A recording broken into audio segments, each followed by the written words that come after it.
Hello everyone and welcome to this video. Now I am not someone who has used a lot of no-code apps like n8n or Zapier or Make. However, recently I have been testing out n8n and I must say I'm pretty fucking impressed with the results, to be fair. It's very, very good. And I'm going to talk about one specific thing in this video, which is how to do scraping and Serp scraping without Serp API, without Perplexity, without Crawford AI, and without any expensive tool. Okay, I know Crawford AI is free, but the others are paid. So the reason, by the way, I don't want to use Perplexity, okay, is because the API is not very good. Let's just see if we can quickly show that. So this is the API, right? So if I say, find me some interesting data about best sneakers for men in 2025, right? Uh, So like this is pretty basic, I would say, the result. This is they've actually got a lot better, actually, to be fair. I will say this is better than it was previously. And it does give sources now, which it wasn't giving sources previously either. So I mean this is pretty good, I will say. But personally I like to kind of make my own systems and have my own system, and I'm going to show you that today. Now, this can be used to scrape literally any page on the web, and it can also be used to scrape the top 5 search results for any keyword and then give you like a summary of those results, right? So kind of like Perplexity, but yeah, our own system basically. So we're going to be using something called Gina, if you haven't guessed yet. Gina, I talk about Gina all the time. I love Gina. But this is going to be a complete no-code example, right? So the way that you do this is you click on API, this takes you to Reader, okay? And then I'm just going to set up, I'll just show you this basic flow here, the way this works. So a new keyword is added to the Google Sheet, right? This model here, this OpenAI model, what it's doing is taking that keyword and it's generating 5 search terms to yield good insider information on the specific topic. And then these are the results. And then what happens is these each individually get searched on Google one by one. And the top 5 results are then scraped, right? Which is what these HTTP requests are. You can see these are Gina requests. I'm going to go through everything in a second. I'm just explaining this to you guys. So each one of these is one of the search terms. You'd have to add 5 if you wanted to do all 5 search terms. I'm sure there's a better way to do this, but as I said, you can probably do it here. But I am not an expert on n8n. I'm still working it out. So yeah. And then we use the information extractor node here on n8n which is on JSON mode using GPT-03 mini, I believe. And what this does is it takes that information and it writes a summary of all of the results, right? Now you can see the results here are pretty much the same as Perplexity, but you can, if you think about it, you can improve this, right? So you can add more things here to get better results, right? So I could be like, I could add something that was just like, I don't know, this needs to be formatted properly, so there needs to be a comma there. I could add like another JSON object that was like statistics, right? I could add another JSON object after that, right? That could be, I don't know, whatever the hell you're trying to find on the page, like sentiment, right? So this is why I prefer to make my own systems, just because you can do this kind of like, you can choose what you're trying to scrape, right? So another thing in my perspective might be pricing, right? Because I might be looking for pricing information to write about in the blog post. And you can effectively make this whatever you want, right? You can go as far as you want with this. You can leave this just on 3. It like the choices are endless, basically. So you can scrape something really specific as well. You can make something that is super targeted to your specific niche, right? So that's what this is. So all it does is it just takes the keyword. Sorry, all this system does is it takes the keyword. You can see here it's an s.gina search. I'll show you how to set this up in a moment. So it takes the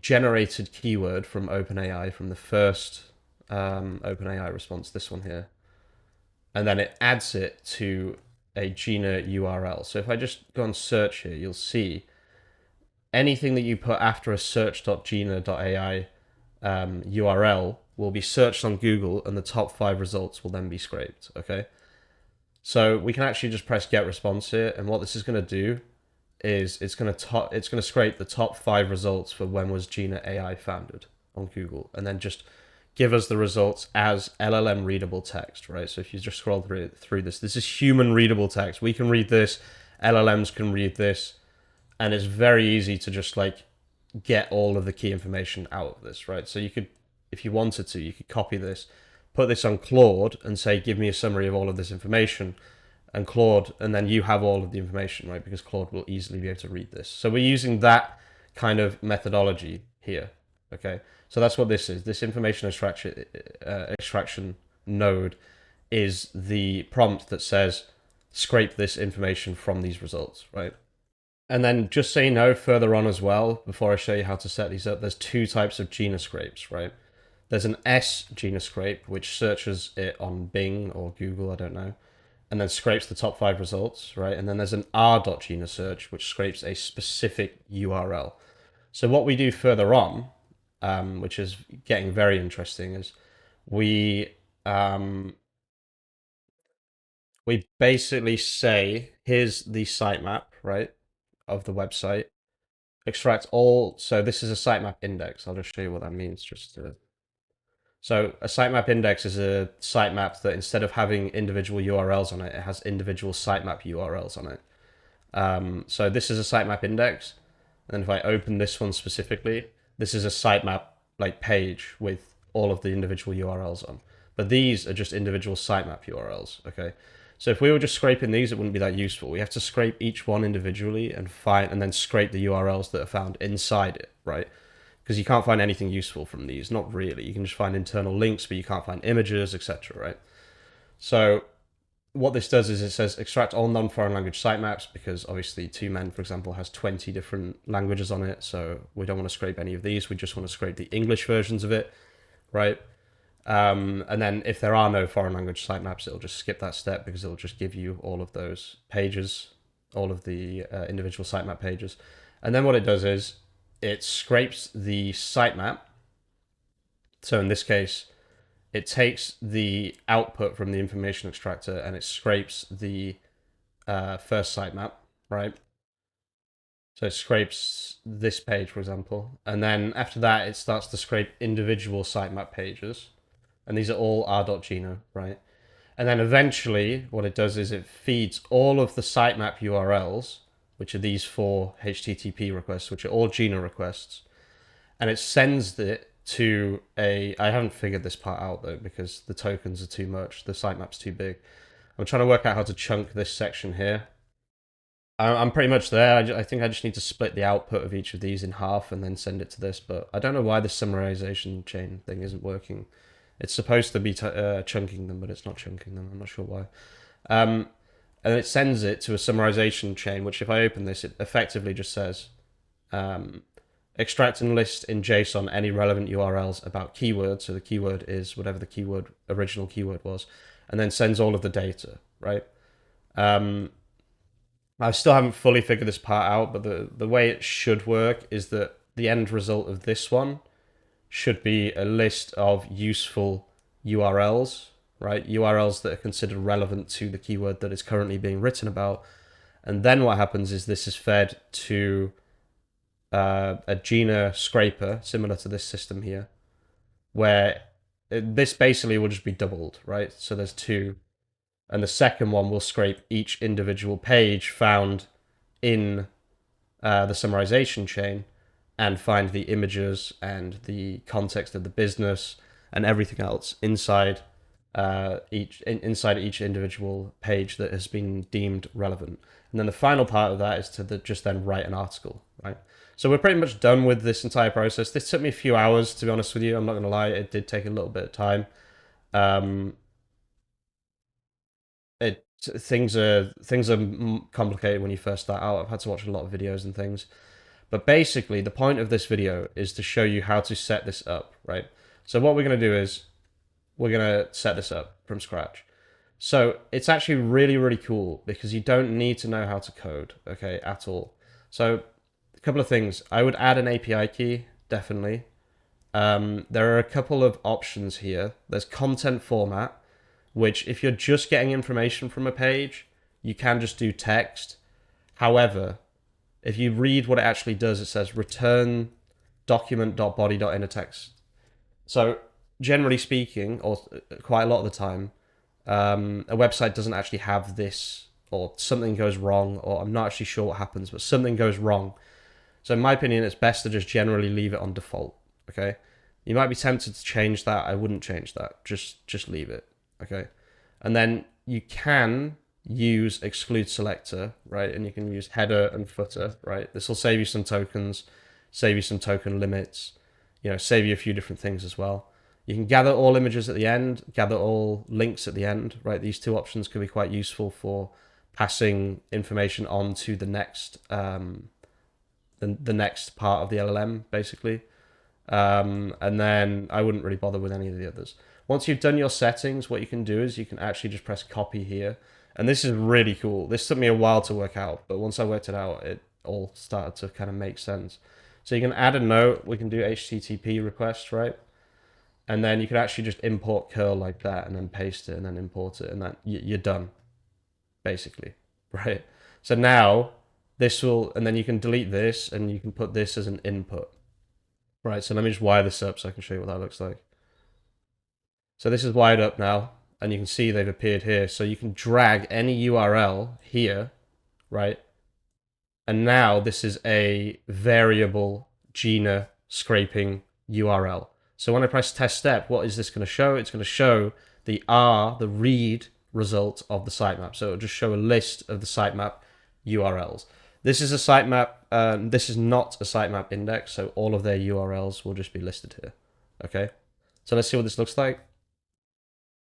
There we go. There's the result. So you can see there's the entire sitemap. So there are, like I said, there are a few things we can actually do here.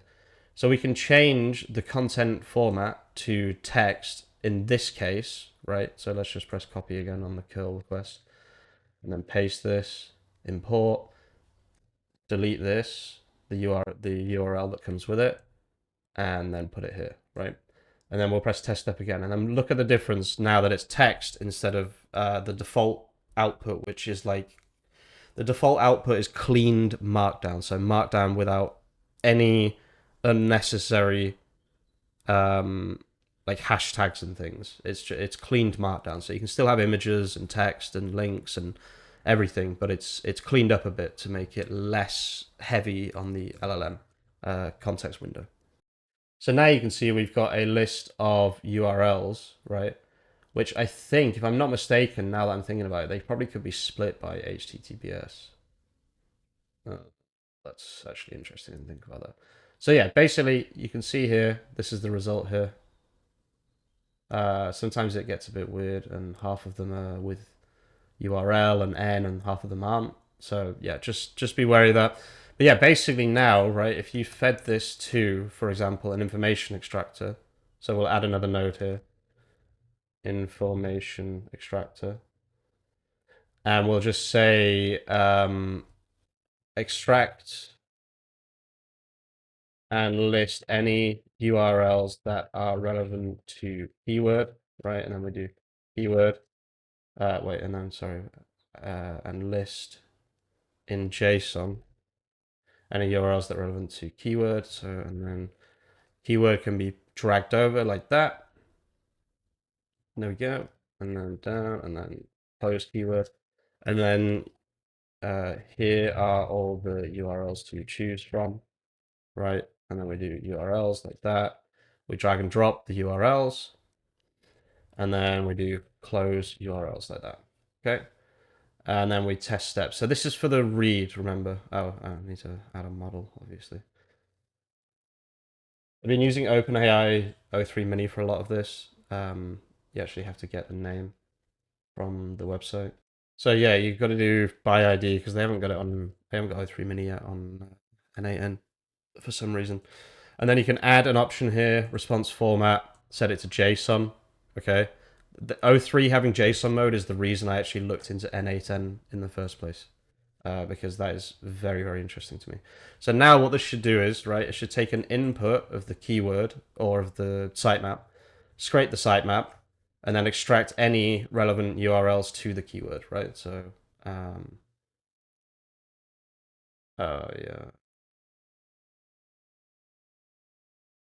So we got to make our own JSON example. Because this is no code, right? Let's just go to ChatGPT and say, make this a valid JSON for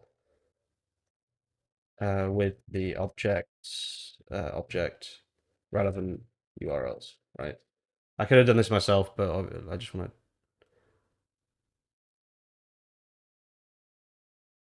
remove state and cities, obviously, and don't give anything else. Delete it, bang.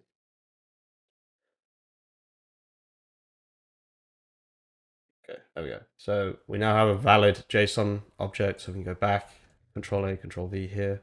And now when we press test step, it should do exactly what I've been trying to show you guys, which is give us a list of any relevant URLs to the keyword, right? Of which there are probably many, by the way, because yeah, the keyword is very broad to this specific business. Okay, so this is the first kind of node that I wanted to show you guys. You can see now we've got relevant URLs here. Yeah, so it works. Basically, you need to improve the prompting a little bit. There's only a few URLs here, etc. This is from a sitemap index, which is why I have the split later. But just as a very basic way of scraping any web page, right? So you change this to whatever you're trying to scrape. So let's say you're trying to scrape images, you change this to relevant images or just images. You want to scrape links, you do the same thing. You want to scrape sentiment, you add sentiment here. You want to scrape that, this, that, and the other. So I'm just using a sitemap as an example, but you can literally scrape anything and then put any schema here to decide what to extract from that web page, right? So the entire scraping process is in your hands. You now have the ability to scrape any page for any piece of information using large language models, right? On n8n. So that's the first type. That's the reader, right? It just requires an input of a keyword and then, or of a sitemap, sorry, and a keyword, and then, sorry, of a URL. It doesn't have to be a sitemap. So input URL, input a keyword, and then you just scrape according to those two inputs, right? I don't know if I'll leave this as an example because this isn't completed yet. Maybe I'll just do another example that's purely just to show you guys. But this is it's not very complicated at all, right? I just imported from curl. It's very, very easy to do. Right, so let's have a look at the second type, which is where we're going to replace Perplexity and Serp API and just things like that, right? So we're going to make our own.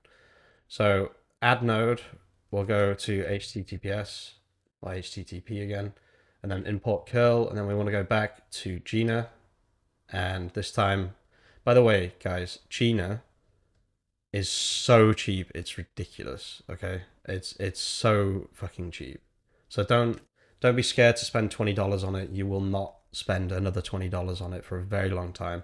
It'll probably last most people a year, if not 2 years, just $20. Okay, so it's extremely cheap. If I just go here, you see 1 billion tokens, $20, right?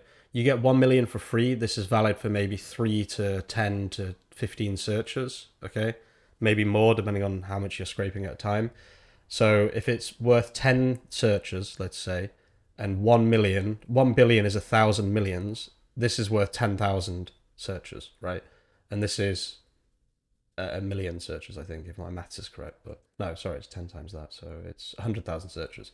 Most people will not spend more than $20 in a year. I'd be very surprised if you pass the limit, right? So just when I say it's very cheap, it is extremely cheap. Okay. So let's just go back to API here. I like to set things up in the reader. So we're going to go to s.gina, right? And this time we will, let's scrape some pages to find some information about a topic, right? So I don't know why it's put X engine. I'm just going to refresh this. Go back to API. Reader s.gina. Okay, for some reason it's doing this, but fine. So we'll copy this. We'll go back over here, import curl, paste, right, import. And then we will hook this up to the data again. So like this. So this gives us the keyword that we're going to use to search on Google, right? So the way that I do this here or here, no, hang on. Oh, sorry, it's here. The way that I do this is I take the keyword and generate 5 search terms to yield good insider information on the specific topic. Now, I'm not saying that's a perfect prompt. You can do whatever prompt you want. But effectively, what you need is a way to generate questions, right? So that's what this model does. That's all this model does. It's very, very simple. So these are now connected, right? This is just a chat GPT conversation. I'll build this from scratch. So we'll just go here, open AI. I think message a model. And then we will just copy and paste because I don't have to write this again. You can just pause the video and write that down for yourselves, guys. It's a very, very short prompt. All I did was drag over the keyword from the right. So that's from here. Just delete this and I'll show you how that's done, like that. Okay, and then test step. Oh, model will set as O3 mini. I'm just trying out O3 mini, by the way, if you're curious why I'm using O3 mini all the time. I'm just testing it out. Output content as JSON. Yes. Output in JSON. Okay, test step here.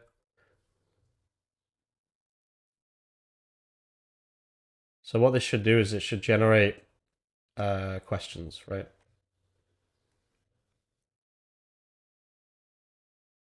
Okay, so let's see that. Oh, sorry. This should be. Oh, yeah. This is the wrong way around. Oops. So we'll delete this link. Delete this link. Drag that down here. Right, there we go. And then we'll add the HTTP request here. So we'll import, copy. There we go. Import, and then we need to delete this, right? And we need to drag one search term over. Now, there's probably a better way to do this. I'm not sure. Maybe if you just drag search terms here and then get it to loop, I assume that's how you do it, but I just haven't learned enough about n8n yet. So what I do is I just do an individual. I do an individual. Sorry, someone just rang me. I just lost my train of thought there. We're doing an individual s.gina search for each individual generated search term, right? By the way, you can say that it's 2025, so it doesn't do 2023, for example. So what this will do is it will search Insider Insights Best Magento Development Agencies on Google and then scrape the top 5 results, right, from Google. And then what you do is you then extract that information using an information extractor, okay? So let's just move this a little bit. Let's just see what this looks like. So you can see this is all of the information from those top 5 pages. Look at that. Beautiful amount of information. There's loads of stuff in there, right?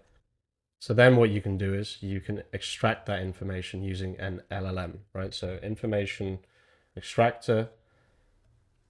And then what we're going to do is we're going to say, please summarize all of the information inside the data and output as a JSON response with, and then I'll define the schema below actually, if I can.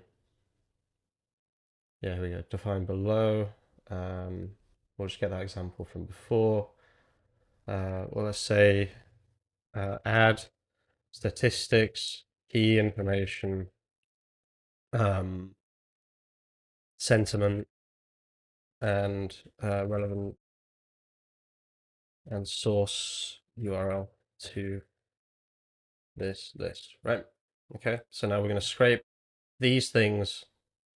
I don't know if source URL is going to work, by the way. I'm just trying things out. So Control A, Control V, there we go. And then we test this step. Sorry, I forgot to drag the information. Here's the response. Now, I don't know if you have to individually scrape, send each data. No, there's just one. Oh, no. Yeah, no, there are different ones. That's fine. So look, you can see URL source here. So hopefully we can pick that up. We'll see in a second. So here's the response, okay? And then we need to add the model. We'll use OpenAI o3 mini again from by ID o3 mini. And then shouldn't need to do response format because I think I've already set that, but that's fine. And then we'll test this step here. And then you could probably add like database storage or buffer window storage and things like that to keep the conversation going. That's what I've done somewhere around here. Oh, apparently I haven't done that. So what this should now do is it should take the output of this, which is all of those scraped pages, and summarize the information into these JSON outputs, okay? Okay, so this is now done. I haven't looked at this yet, so let's just have a look. So we've got title. Seems to have just added its own schema here. This is not the schema I asked it to use whatsoever. I'll put the schema in this part here as well. So use this schema. I don't know, I've never seen it where it doesn't just follow the schema provided in the input schema, but okay. Okay, so like it still hasn't quite followed the schema, but you can see this is much better, right? So you can see agency services, Magenta platform insights. These are, this is really good information. Agency selection guidelines, and then it has like global Adobe Commerce stores, 129,000. This is all really useful information to write a very specific article, right? So top website average monthly visitors, 26 million. I hope that's for I hope that's for Adobe's website. That can't be the average Adobe Commerce website traffic. Yeah, so you can see, let's have a look. Oh, okay. So it's just done one big summary of all of the information, but they are all separate. So you can easily sort this out in prompting, right? You can say do each URL individually. I'm not sure why it's not following the schema. I haven't seen that before. I don't have an explanation for that. That this is the first time that this has ever happened. But generally speaking, writing an article with this information is better than writing an article without this information. That's kind of the logic here. So I think I'll leave the video there, guys. You now have a complete guideline to kind of building your own scraping systems, whether that be individual page scrapers or whether that be replacing Perplexity with your own kind of Serp scraper without paying for Serp API. Thank you for watching, guys. If you're watching all the way to the end of this video, you're an absolute legend, and I will see you very, very soon with some more content. And if you want more n8n content, comment below. Peace out.